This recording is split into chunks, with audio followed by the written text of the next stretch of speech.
What's up, everybody? I'm Richard. And I'm Shawn. And we are speaking the language of bromance. And it is my friend Shawn who is with me. And it makes me happy, fills my soul with good vibes, good feelings. Yeah. I mean, you have something that's empty, and it's like, man, I just wish that something could fill it, and it's me. It's me right there behind you, gripping you tight, filling you full of joy and happiness. It's almost like it's so much love, it's a little bit of pain, but you're like, oh, I can grin and bear it. Yeah. And all you want to do is just reach around behind you and just take that love in. Yeah, and I just want to reach around in front of you. Yeah. And just pull our love like there's nothing left in the world but us. Yeah, we're going to let that sit for a sec. And we're good. Okay. So, Shawn, today, speaking of happy, speaking of joy, speaking of nothing but good feelings, Shawn, I'm going to talk to you today about LSD. Limited supply and demand. I learned that in economy class. Yeah, because all these kids were like, "Hey, we're gonna go do some LSD after." I'm like, I don't see that in the textbook. I'm like, oh, it's gonna be a pop quiz. You want some? I'm like, I don't know. I gotta study. Like, whatever, nerd. Yep. And then they pushed you down. Yeah. And like six people went. It's like 3 girls and 3 guys, and they said something about an orgy. And I'm like, that's not in the textbook either. Yep. College was weird. They talk about experimenting, and all I did was study. How'd that work out? I don't know. Richard, did I do we all graduated. So yes, you did. I feel like we've covered this, but yeah. You did college the completely wrong way. Shawn, I'm going to talk to you about LSD today. We're going to talk about two things that you don't think go together, but they totally do. I'm going to talk to you about number 1, LSD, and number 2, Kansas, the state of Kansas. Kansas. You think more of a like meth? I think isn't Kansas the meth capital of the world? No, Missouri's the meth capital of the world. Is it Missouri? Yeah, I thought Kansas took that reign. No, it's still Missouri. So, I mean, it's Indiana now. Oh, is it Indiana now? The number 1 state that has now taken over as the meth capital of the U.S. and the meth capital of the world is Indiana.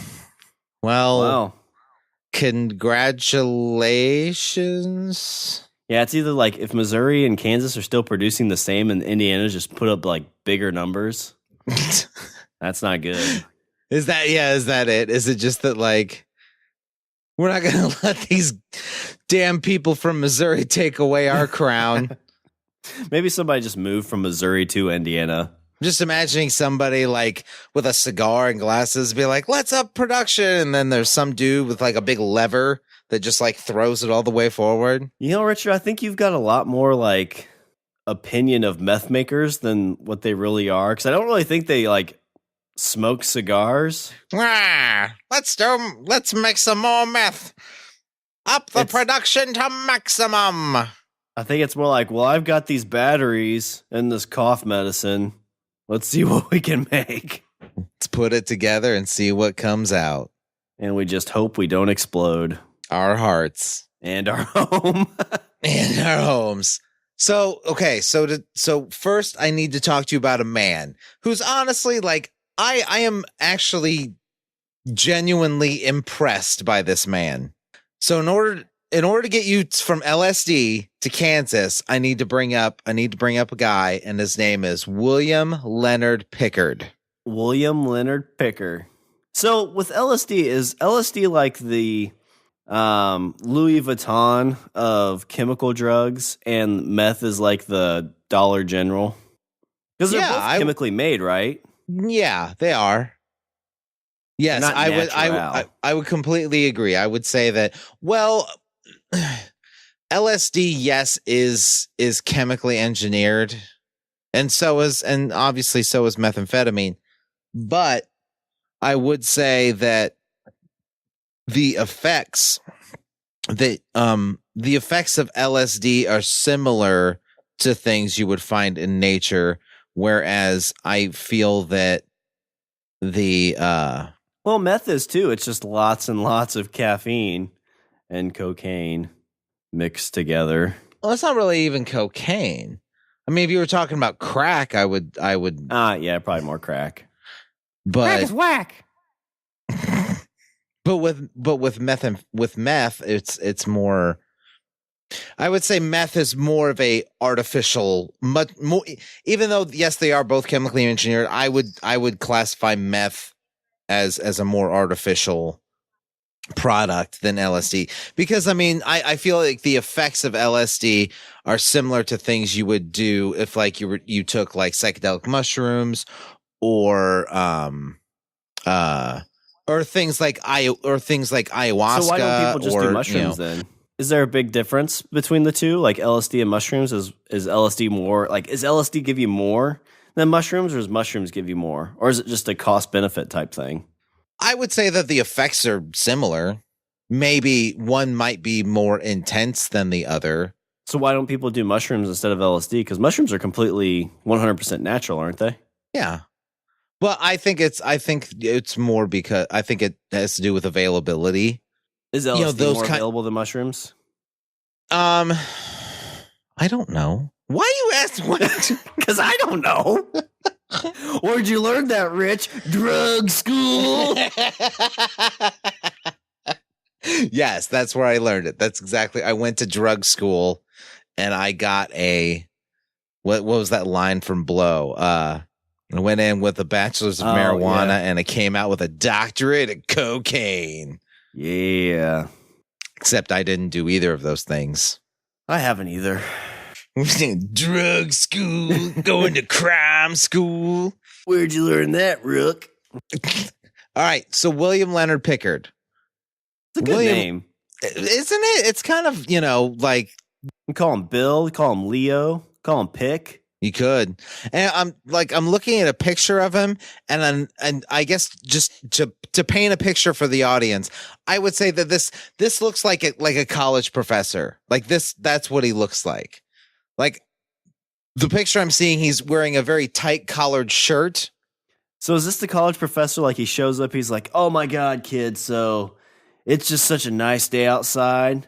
Let's grab our books and we're going to go sit underneath the tree and we're going to learn about philosophy. Lesbian philosophers underneath the pine tree." No, I would say he looks like he's ready for business. Like he seems like he's well put together. He looks like he has a professional air about him. I would say. I mean, most of those professors did. They were just more like fluid. It's like, oh, I see. Like we had a assignment to, study the beavers in their natural habitat, but you turned in one on sausage, so I'm gonna just have to grade that as is because at least you tried, man. Okay, so he was born in 1945. Damn, that's a long time ago. All right, that is. Richard, did you realize we're coming up on 2020? Yeah, I know how time works. Yeah, well, I thought about that just because I was trying to do the math of how old he is. But if he was born in 45, that would make him, what? 75 in 2020. 75, yeah. Yeah, so he's 74 right now. That's right. Very good, Shawn. Proud of you. So, college algebra. Well, I had to take it twice.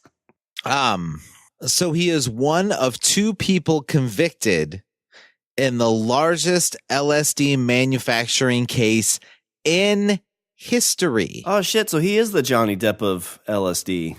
He's like the Walter White of LSD. I think that's the more accurate description. But I mean, the Johnny Depp character was a real person, so you just compared him to a fictional character. Fictional character. Prior to his arrest, he was the deputy director of UCLA's drug policy research program. So putting his knowledge to good use. Right? This dude's this dude's smart. This dude's at UCLA, deputy director. Oh, shit. You could probably write off everything you bought for your fucking drug thing too. Oh my God, he totally could. Educational expenses. Oh my God, he could get grad students to make the LSD for him. And grants. He's running a zero-cost operation. Smart. Well, straight profit. He came from a well-to-do family. His father was a lawyer, and his mother was a fungal disease expert at the CDC and of the Center for Disease Control and Prevention. Is there anything more unattractive than fungal diseases? Like mushrooms are grown on your body. I'm saying like mushrooms. Like that's probably how he was like, oh, LSD.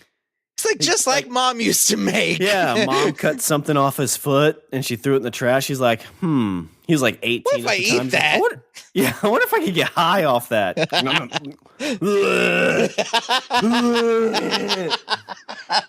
It kind of worked. I don't feel very good, but I can't tell if I'm dizzy because I just threw up for the last 4 hours, or I did hallucinate. I don't know if that was from the foot mushroom or the dehydration. In high school, he was an honor student. He played basketball, and he was named most intellectual. Ooh, it's always these people like who just want to achieve just that little bit more. You're right. Like he was the guy that I hated in high school that was like doing all this stuff and like everybody liked him probably. Yeah. Well, and they're like, it's like, oh yeah, you got like a 4.6 GPA. It's because you're on the basketball team. And then you read one of his essays like, nope, deserve the 4.6 GPA. Yeah. Bastard. Yeah. It's like Jason Momoa. It's like, how many things can you fucking win in the genetic lottery? Yeah. Right. Like I said, he was the guy I probably hated in high school. I tell you what, the haves and the have-nots. There's the 99% and the 1%. Well, he this did guy's part of the 1%. He did. He came from. Well, they said he came from a well-to-do family. He earned a scholarship. He didn't have to eat McDonald's all the time. Huh? He earned a scholarship to Princeton University, but he dropped out after one term. Just like Zuckerberg. He was probably a disappointment to his parents too. Dang, cut deep. Well, I'm just saying, like, yeah, scholarship to Princeton, and after one term, he's like, "Nah, I'm good." Like, if you were his parents, you'd be like, "What the fuck?" No jokes. That probably cost like 40 grand back then, right? Instead, he preferred to hang out at Greenwich Village jazz clubs in 1971. Yeah. Oh, no joke. Like, yeah, this was like the swinging 70s, right? It's like, fuck you, mom. Fuck you, dad. I wonder if he got drafted. He's probably like, fuck this. I want to jazz. Maybe that's why he went to school, too. So he got, like, because if you were in college, you didn't have to, like, get drafted, right? Wasn't that one of the deals? Yeah. That's why all the rich kids got out of getting drafted because they all went to college. Yeah, because back then you had to pay up front. Yeah. It's like, that'll be $700. Right? Yeah. Like, I'll just go to college. Oh, good thing I come from a well-to-do. You didn't even need to come from a well-to-do family because college was like $500. Yeah. Like if they instituted the draft today, like, oh my God, student debt would go up like 8,000% because everybody would go to college. I think everybody goes to college now, Richard. Wait, they're just giving me money? Well, about ish. Wait, you mean I've got a house loan and when I come right out of college? Well, I mean, an expensive house. Oh, well. Home ownership's for the birds. I think I did this wrong. You did. You should have known better. I was 18. Right? Yeah, good point.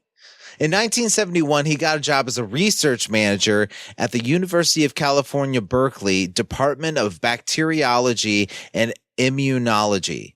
How the fuck does he get a job as a research manager? He went to college for one semester. That's a good point. He shows up. They're like, okay, so we see you went to Princeton for one semester. Do you have your like grades or anything? He's like, nope, didn't go to any classes. No, dropped out. But I did get accepted. And two, the School of Jazz. Yeah, I went to the School of Jazz. And number two, have you guys ever experimented with foot mushrooms?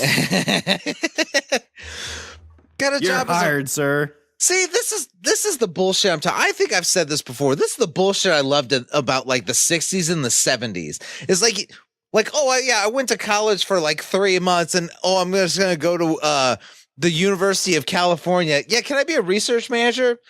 Yeah, did you go to school? Yeah, for a bit. Yeah, go ahead. Research manager. I'd be curious to see what is because it could have been like he showed up and they're like, yeah, you can be the janitor. He's like, what's that title? They're like, research manager? Sure.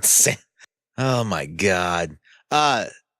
So he held that job until 1974. So he was there at the University of California, Berkeley for 3 years, Shawn. That's not a bad gig. That's a state job, so. From then on, his academic resume begins a 20-year gap. So wait, he became a teacher without even going to college? Or for 20 years he didn't have any job? For 20 years, he didn't have a academic job. Oh, okay. Well, what did he do for 20 years? Well, let's find out, Shawn. So that's okay. So he goes to Princeton for a semester, then gets this job as a research manager for 3 fucking years. Then, it is reported by Acid Historian, which is a job that totally sounds real and that I now want. I want to be an acid historian. Can I be an acid historian, Shawn? Yeah, that seems like one. I mean, besides like pot historian, because that feels like another safe kind of like, so what were the effects of marijuana with you? Well, I smoked a lot of weed and wrote a lot of music. Well, that's awesome. That sounds great. You're hired. Acid historian. Can I put it on a business card? Yeah, whatever. Not like it's a real thing. You have to get licensed. I get paid though, right? No. God, no. Acid historian Mark McLeod reports that Pickard worked with a group of LSD traffickers known as the Clear Light System. Hey, Richard, do you think when the acid historian is like going on remotes to get like interviews, do you think they always book him on the first floor? I don't know. Why would they book him on the Why? Don't they always say when you do LSD or acid, you're supposed to be on the floor level? Oh, yeah, so you don't jump out the window? So you don't jump out the window. That was more PCP in the 70s. Oh, okay. I don't know the difference. Well, except for, I mean, okay, spoilers. I mean, the Black Mirror thing. Yeah. Well, I knew it before that. I don't remember where I heard that before. Somebody always said, or I saw on a show where they said, make sure if you do acid, you do it on the ground floor. I mean, I get it. I get it. I feel like that's erotic asphyxiation. You always want a spotter. Right? Yeah. That I will definitely agree with. I do feel like if you're gonna do it with a friend. But then like you come out of it and like your friend's been like mutilated. You're like, what happened? Bad foot mushroom. You were a bad friend. That's what happened. Let's go to the tape. Oh God, it was me. Why did I lift so many weights? So he worked with a group of LSD traffickers known as the Clear Light System in the 1960s. He's said to have contributed to LSD chemist Nicholas Sands' legal fund following Sands' arrest in 1972. He also reportedly had a background manufacturing the drug MDA. And so if you're curious what MDA is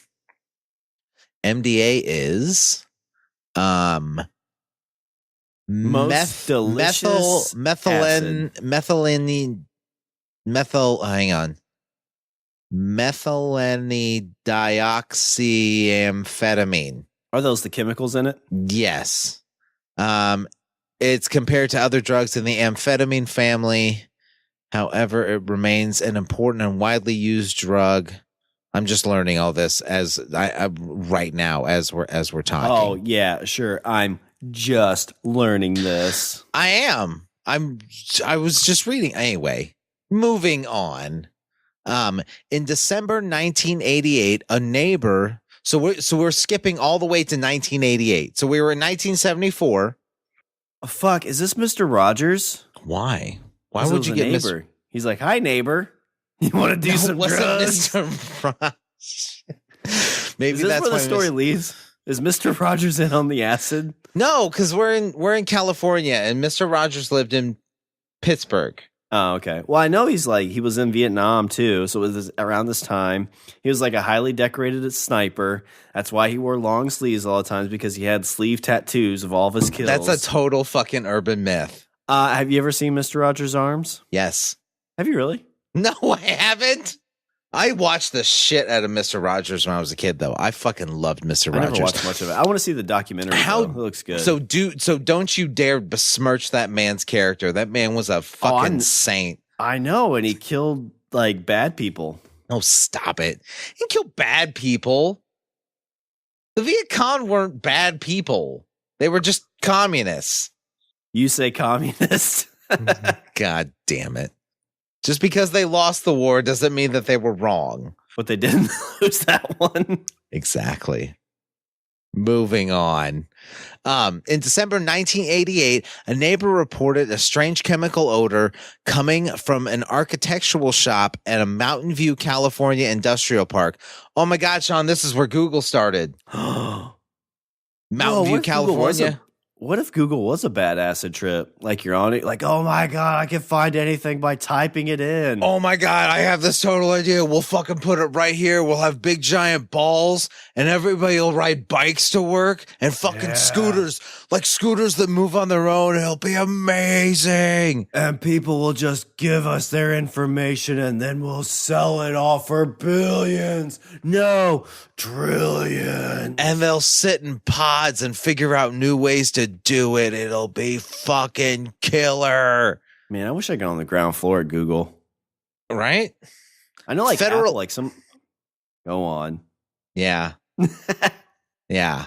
Federal agents arrived. How the fuck did you get federal agents? But how does that happen, Shawn? How does somebody call the police and it's like, hey, there's a weird chemical odor coming from the place next door, and then federal agents show up? Probably because the federal agents were already outside, and that was not somebody calling a anonymous tip. Fair point. Fair point. I mean, what were they doing wrong? They were just making illegal drugs.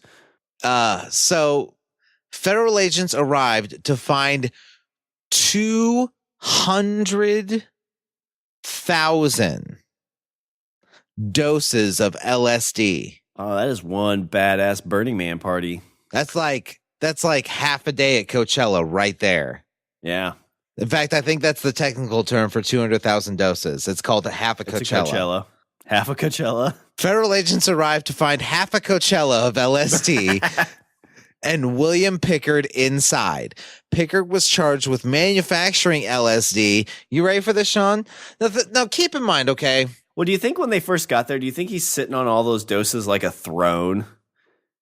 He's like, and who decides to enter my cabin of Coachella? He's probably sitting in this fucking like big glass dome thing, and he's like, oh my God, this is a pod, and we're gonna build like so many of these here, and then I'm gonna make a scooter that you just lean and it moves. Mr. and Mrs. Google came up with this idea. He was charged with manufacturing LSD. Now so he's charged with manufacturing LSD. Now keep in mind, Shawn, this is 1988. So I think at this time we had already instituted things like mandatory minimums for sentencing and stuff like that. So people that are getting busted with like 3 joints in their pockets, like, 10 years and fucking 7 years and, 10 years here and 10 years there.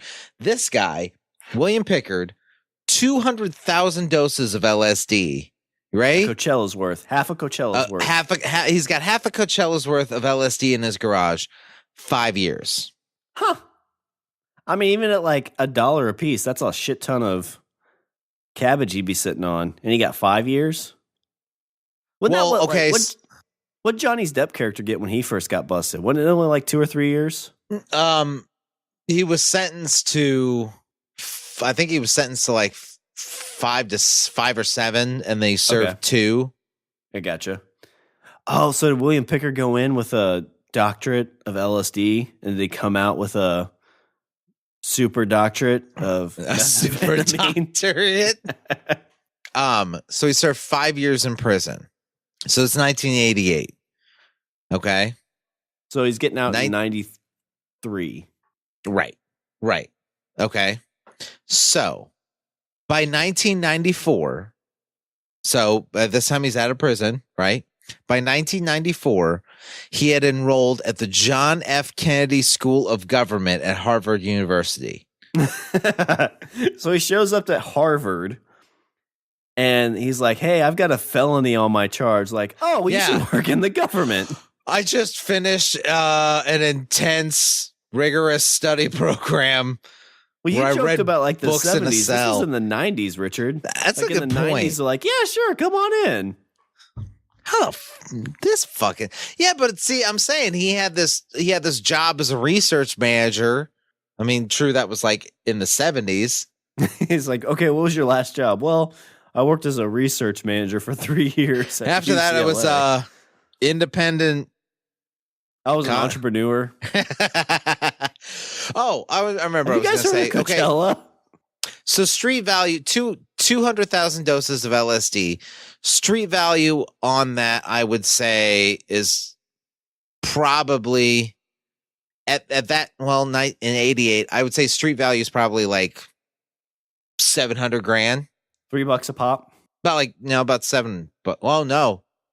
So yeah, we'd be clearing $1 million. Dang. Hey, where'd you Street learn that value. The John F. Kennedy School of Government at Harvard University. You've heard of the In Dow 1994. Jones? This is the Harvard Drug Jones. So he enrolled at the John F. Kennedy School of Government at Harvard University. And there he focused on drug abuse in the former Soviet Union. Oh, interesting. He's like, how'd they do it wrong so I can perfect it? Where did the Ruskies mess up? Was drug use pretty heavy in the Soviet Union? I don't know. They all sat around and fucking made AK-47s and drank vodka. Like, I assumed that occasionally they were smoking some of the devil's lettuce. I would assume in like a communist government they'd be a little bit more harsh about it. Like, I don't think they'd be like, here's your marijuana. Oh, no, totally. I'm sure they were much less forgiving about. Yeah. Yeah. Like you show up with a Bible and a spot of weed and they. But now they come up with like even crazier shit, like that crocodile shit. Oh, I heard about that. Where like, oh my God. Skin. That's shit. Don't Google that. I'm warning people right now. Do not Google that shit at all. Apparently it's like a bad substitute for heroin. Yeah, see, our backwoods stuff, you just lose your teeth. Their backwoods stuff, you turn into a prehistoric animal. Not even that. It's like you turn into a prehistoric animal and then you fucking start like losing your limbs and shit like that. Because it just like... Does it make you like violent, like zombie violent, or is that something else? I know bath salts does that. That's bath salts. I always tell Tiffany when she's taking a bath and she puts those in, I'm like, hey, you're quarantined for a week. That's when I lock the door. Put food under the tray, under the door. You don't get to come out. The bad thing is, though, is it's only big enough for one Pop-Tart. Yeah. They're starting to stack up, Richard. It's stinking in there. Do you think I should be worried? No, it just means she's not flushing. She's trying to win the battle, Shawn. Don't let her. Okay. Oh, so he theorized that the booming black market and many unemployed chemists, because this is 94, so we're talking about the fall of the what was known as the Soviet Union. So the booming black market and many unemployed chemists could lead to a flood of the drug market. So like, well, I can't make money the legal way, so let me come over to the States and... Yeah, that's his theory, is that, once the Soviet Union collapsed, that that's kind of like how you had all these, generals and, soldiers and stuff that all of a sudden fucking, they just, hey, it's like it happened overnight, like the Soviet Union fell and all of a sudden all these soldiers are like, we're not getting paid anymore. So, I guess we'll become Batman. No, they just start like selling the weapons off because nobody gives a shit. It's like, hey, I've got this tank. Who wants to buy it? Yeah. And some group comes up and they got like a patch on their eye. Yeah, it's like that Nicolas Cage movie. Yeah, and you're like, what do you want this tank for? And they're like, decorations. I wanna go fast in it. That's a good Nicolas Cage. Thanks, buddy. I appreciate that. So he theorized that all these chemists were now unemployed, and so they were going to flood the drug market. So he was here we go, Shawn. This is 1996. He was the first American researcher to predict an epidemic of fentanyl. At Harvard, he was appointed as a research associate in neurobiology at Harvard Medical School. How the fuck? He went to Princeton for one semester. I was just going to ask, does he have a degree yet? I wouldn't know, because this is 96, so if he enrolled in 94, motherfucker. I kind of wonder if these are like honorary things he just bestowed upon himself. I don't know. I think this guy's making moves that I need to apparently learn how to make. He was appointed a research associate in neurobiology at Harvard Medical School, where he was a drug policy fellow in the ad hoc Harvard Initiative on Drugs and Addictions under the program in Mind, Brain, and Behavior. In a presentation at the Harvard Faculty Club in 96, Pickard proposed that fentanyl and carfentanil use would become epidemic and suggested specific policies for preventing widespread abuse. His prediction was 20 years in advance of the 2018 opioid crisis. In federal court in 2003, he testified in detail on this prediction based upon his research among more than 200 addicts in Boston and Moscow and his study of rare fentanyl use. Original overheads from the Harvard Faculty Club presentation were seized by the DEA in a Boston locker in November of 2000 and retained by the agency until trial in 2003. So 26 years ago, he was predicting the stuff that's going on. Like, people are starting to like, something's not right about that. Yeah, this thing that we keep fucking prescribing to people. Maybe we shouldn't do that so much. Oh my God. This dude's fucking making moves. Like I said, I think I said this at the top, Sean. I'm kind of proud of this dude. I'm kind of if he would have finished his time at Princeton, he probably could have saved the world. Probably. Maybe he did. And, it's not like anybody took him seriously when he... Yeah, because he didn't have a degree. It's like, who are you? He's like, I'm a Harvard assistant. Big farms, like, 20 yeah, grand that's... Yeah, that's what tires. Yeah, that's what Big Pharma did. They were like, oh, well, nobody's going to listen to him because he doesn't have a degree. Well, I'm just saying that Big Pharma, like, if they got hold of that report... It is not publicly known where Pickard initially produced LSD. His first arrest was in 88 in Mountain View, California. The laboratory was contained inside a trailer that had been moved into a warehouse and contained state-of-the-art equipment, including a roto-evaporator, heating mantles, and a pill press. He was producing kilogram quantities and putting them onto window pane, microdot, and blotter forms. So it came in pill form, not on paper? Yeah, I guess so. While he was in prison, he also became a Buddhist. He had laboratories in a number of different locations. He never liked to stay at one location more than 2 years so as to not draw attention to himself. In 1996, a lab was located in Oregon, and it was subsequently moved to Aspen, Colorado in late 96. Aspen, where the beer flows like wine. And the LSD flows like a mountain stream. Where the LSD flows like meth in Indiana. From 1997 to 99, the laboratory was located in Santa Fe, New Mexico. He liked the Santa Fe location because, for a number of reasons, his overhead costs were lower and the precursor source was closer. He also liked the fact that there was virtually no humidity, which can affect the production. All the laboratories are alleged to have produced a kilogram every 5 weeks. How much is, so how many doses would that be? Does it say? No, it doesn't.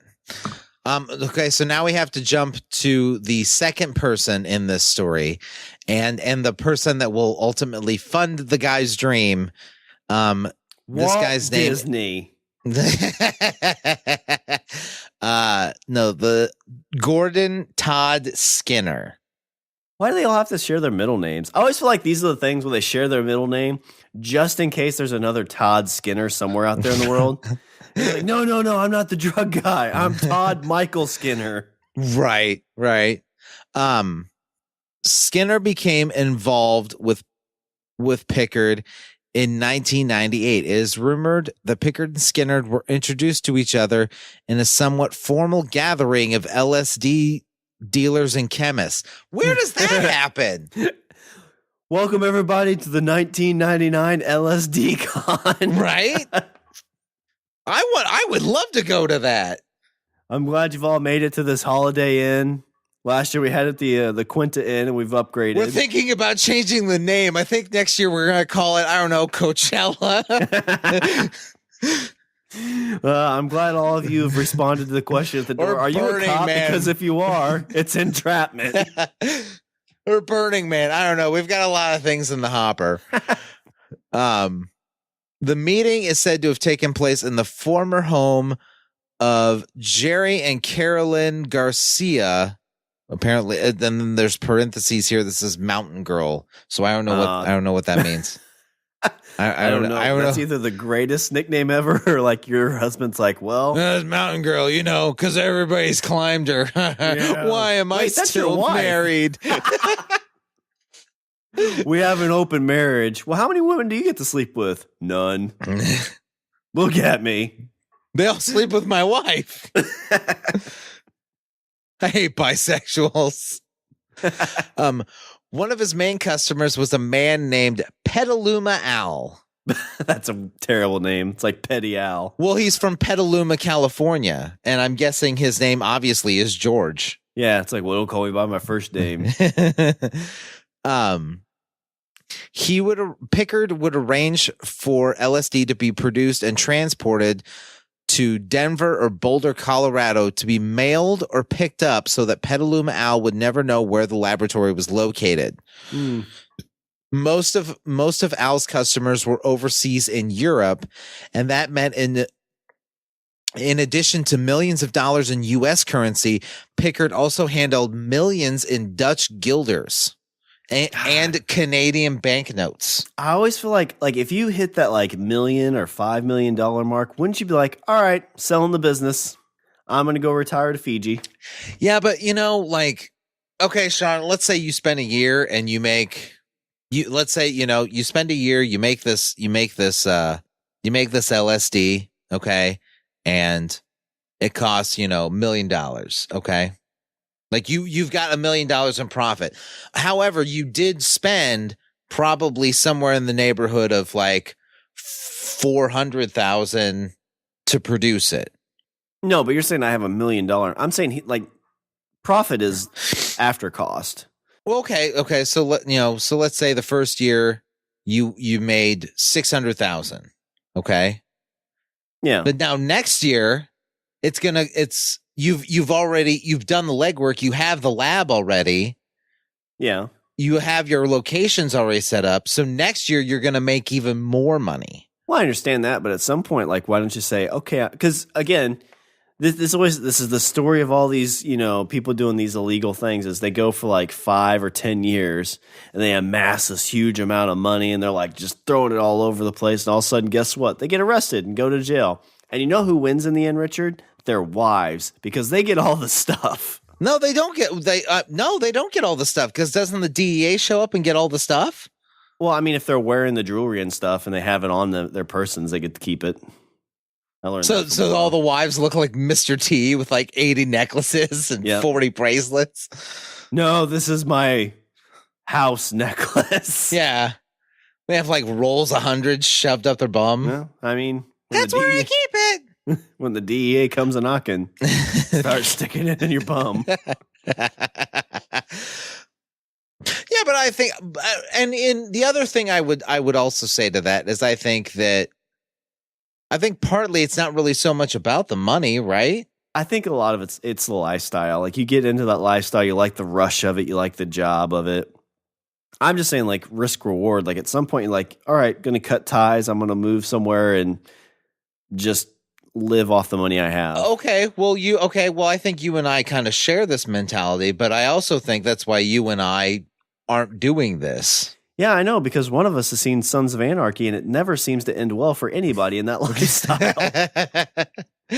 I mean, you look at all those movies, Blow, This Story, Sons of Anarchy, like, you get like 1 or 3, 4 years that are awesome and amazing. Never fails though, Richard. You end up in jail. And what about Breaking Bad? Like Walter made it 5, and then he died, but yeah, that's true.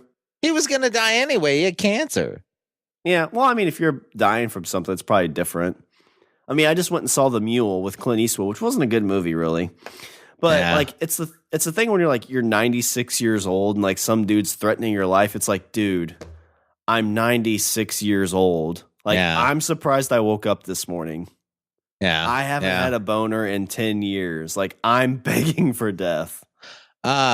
Pickard preferred to deal in $1,000 notes or Canadian $1,000 notes. Discontinued really since 2000 in Canada. Yeah, apparently in Canada. Well, not in Canada since 2000. They were discontinued in 2000 because it meant Richard. There's a $10,000 Federal Reserve note. Oh wow! Yeah, and he did this because it meant less bulk cash to have on hand. He required his distributors to convert all lower currencies into $50 or $100 notes, at least so as to not cause problems. So now let's get to the silo, because I feel like the silo is that's what people want to hear, right? They want to hear about the silo. So apparently this silo is called the Wamego Missile Silo. The WAMEGO. Wham. Ego. Wham.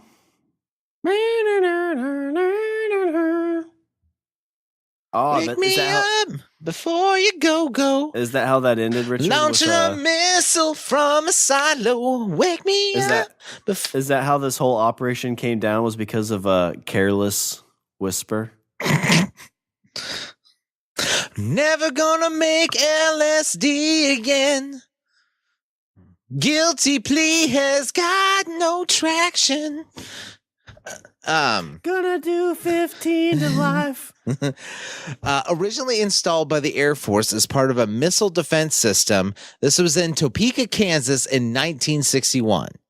The site was only operational until 1965, when it was decommissioned and ultimately abandoned. Oh, wow. So they just left it out there. Yeah. They take the nuke with them? Let's hope. Oh, God. Now I'm really worried. Government's like, I knew we left a nuke out here somewhere. I know they're like 35, 36, 36, 30. Guys? We got it. I can't hide this. We got to make a note. The sheet says 37. Somebody grab a Folgers cup and put nuke on it.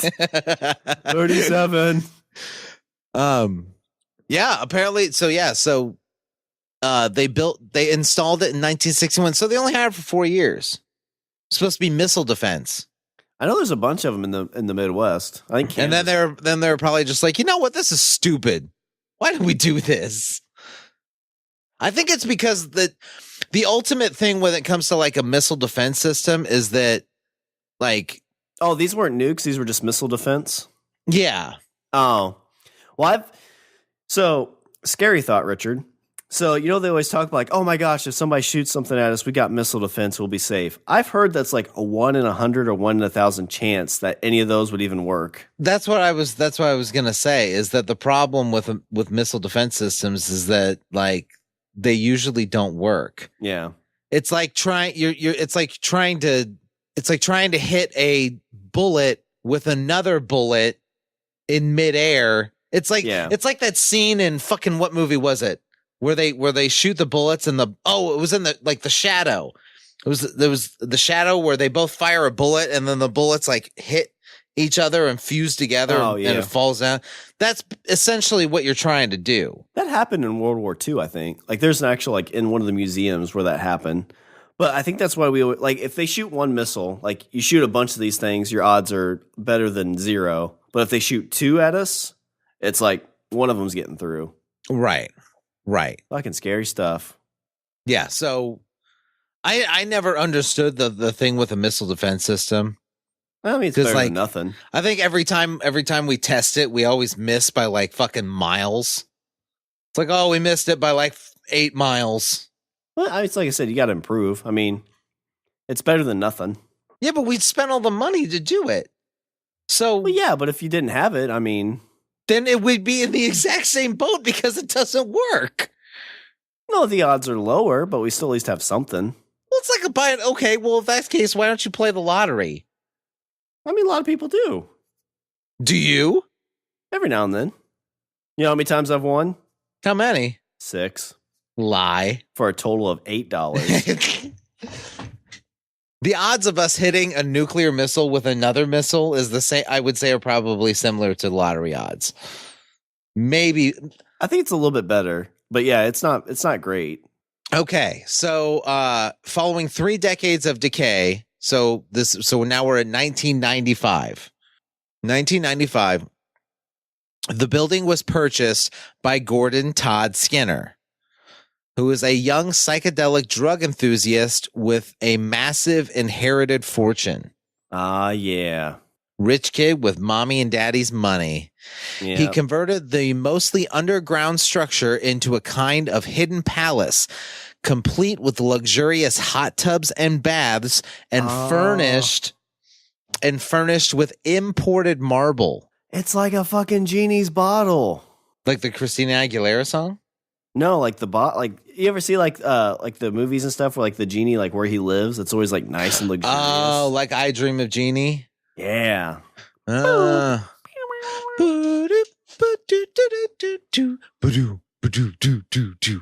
if that was his inspiration. Might have been. Yeah, because I mean, if you Google this and you look at pictures of the silo, I mean that's kind of what it looks like. Skinner had ties to Pickard, who eventually decided to move his operation to the silo and work together with Skinner. You know where he failed there, Richard? Before, he liked to be someplace mobile. You know what isn't mobile? A missile silo. Yeah, those aren't meant to move. True story. And you know what, Richard? If you see smoke coming out of those, probably going to be some alarms. Let's see. The site operated as a drug manufacturing facility for only a short time. The DEA estimates that Pickard and Skinner produced up to 90% of LSD circulating in the United States during the later half of the 1990s. Oh, wow. In addition, Skinner, a self-taught chemist and pharmacologist, is also known to have synthesized other psychedelic drugs, such as synthetic mescaline. By 2000, Skinner had become paranoid of being caught in his activities and began working as an informant for the DEA. Yeah. So, snitches get parole sooner. Apparently so, yeah.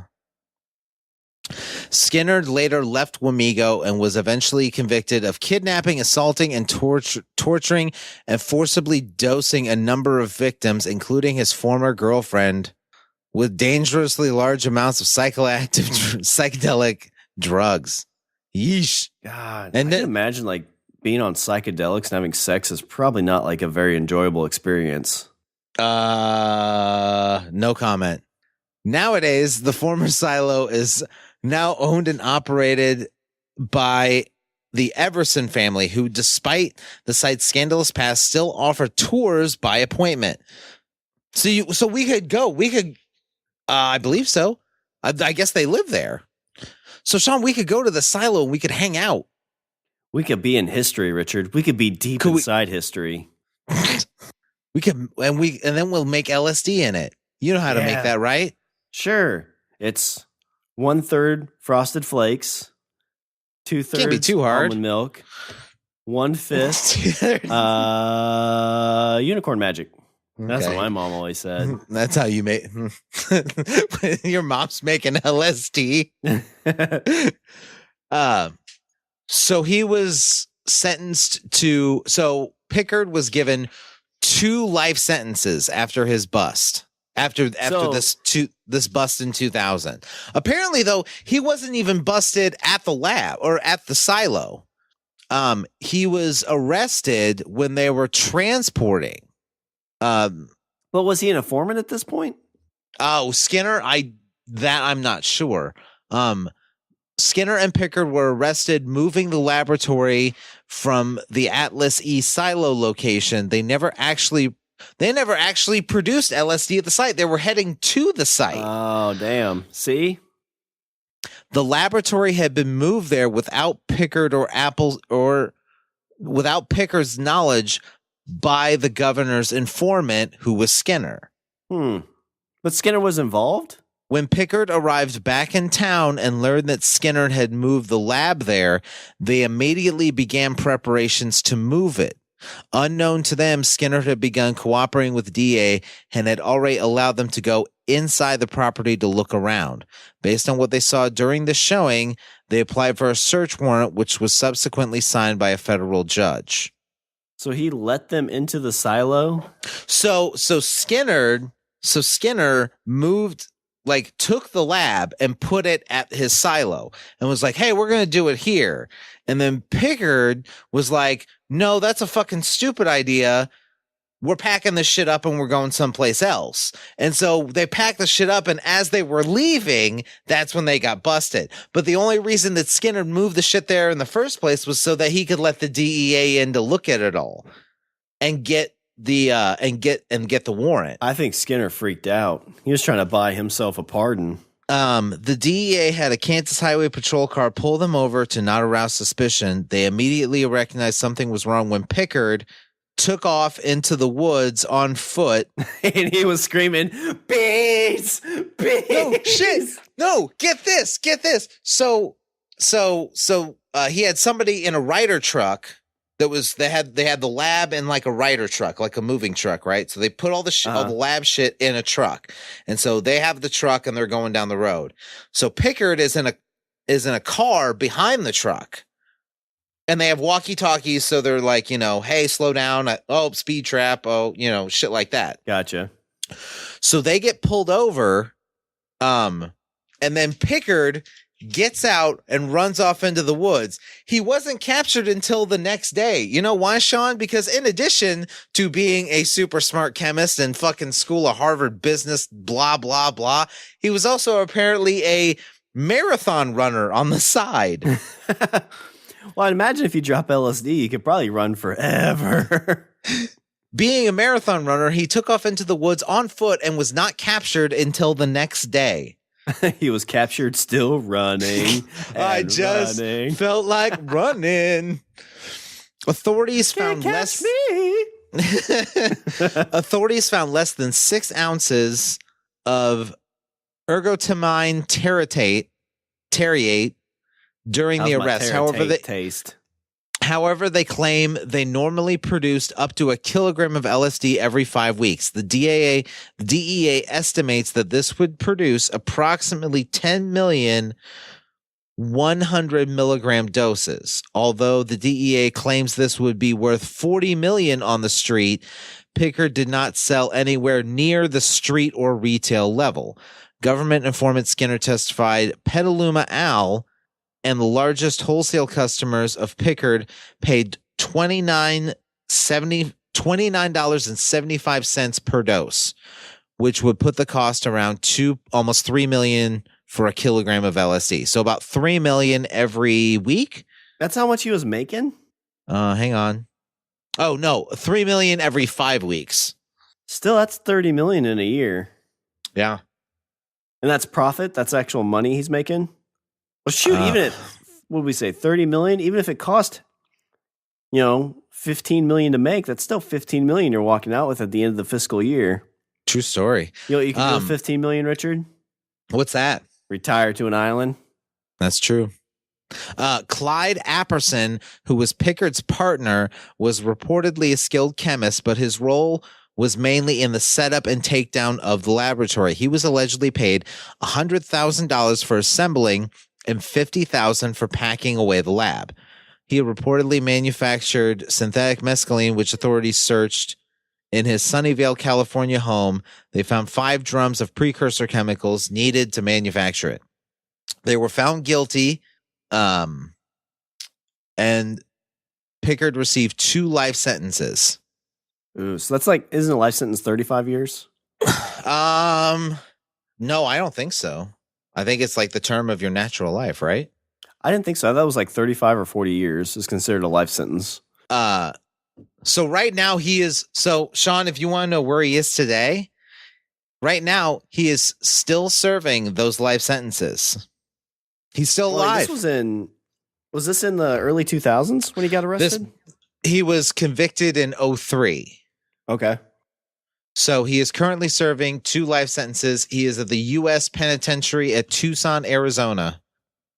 He continues to conduct research and write of his concerns with the fentanyl and carfentanil epidemic and opioid crisis, and responds to media and academic requests on this epidemic. Damn. So he's still doing his school stuff.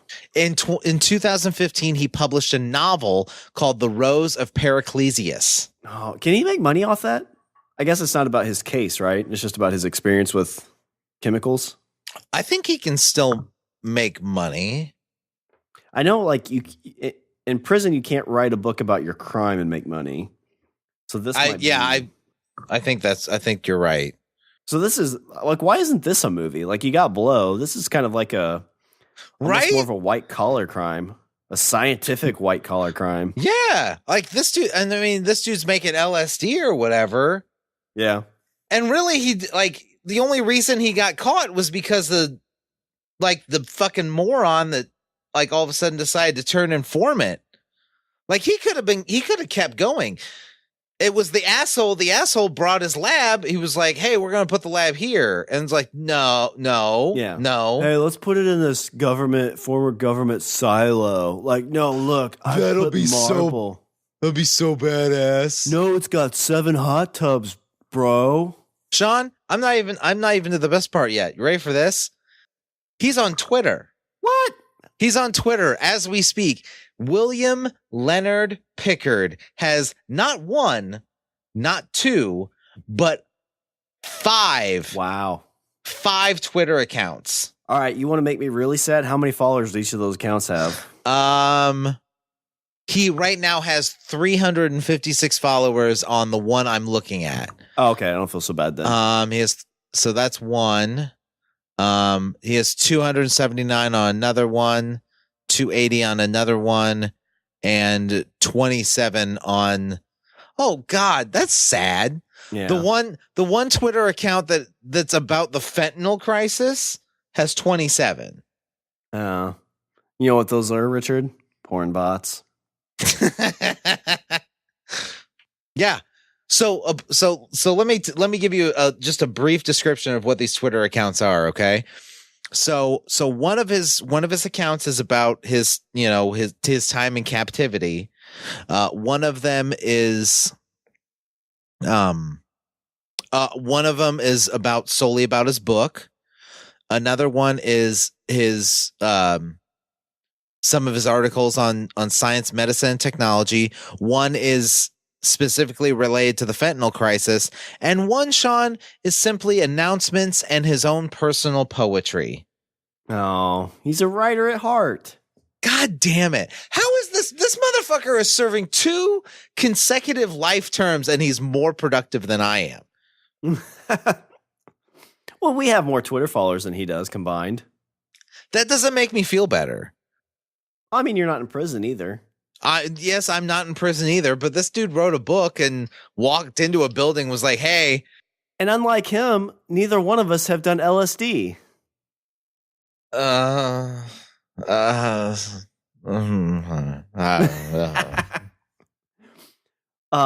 this is an interesting tale for sure. But so I guess, Richard, do you have any Richard's closing thoughts so we kind of tidy up our experience with the one William? I guess sometimes college, you don't need college to chase your dreams. Oh, it's another tale of somebody who dropped out of college early and became a success. Yeah.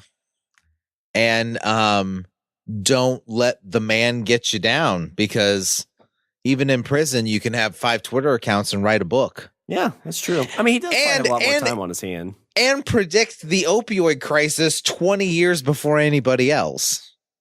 That's a good point. So, like, who's the bad guy here? I think that's the question. That's the question I'll pose to the audience. In this story, who is the bad guy? Skinner. Yeah. Is it also us because we didn't listen? Like, what if we had taken him seriously 20 years ago and was like, yeah, fucking opioid crisis. You know, at some point, if the frogs do turn out being gay, we're going to be like, wow, we should have listened. Well, should we? If they do? Probably not, because it's choice. So whatever they want's cool with me.